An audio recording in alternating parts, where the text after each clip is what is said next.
I'm going to read you a story called Avocado Baby. It's about a family called the Hargraves.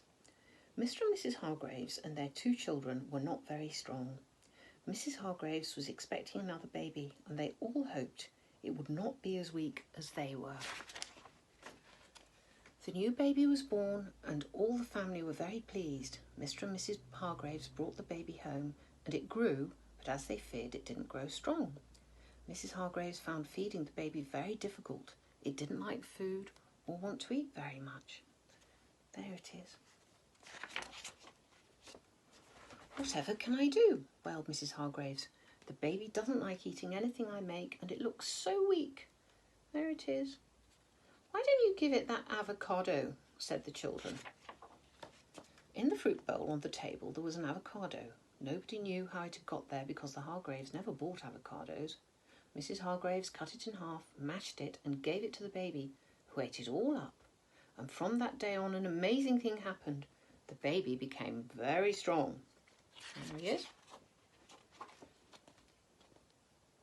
It was getting so strong it could break out from the straps of its high chair. It could pull the other children uphill in a cart.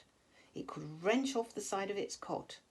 And each day Mrs. Hargraves gave the baby avocado. One night a burglar got into the house. The baby woke up and heard the burglar moving about downstairs. The baby picked up a broom and chased the burglar.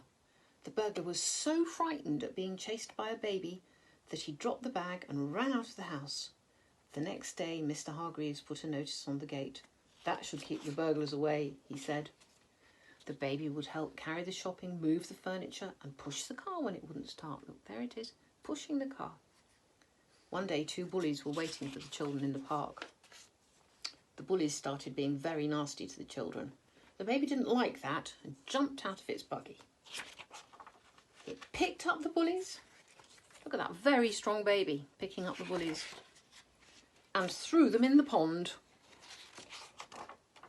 The baby gets stronger every day, and of course it is still eating avocados.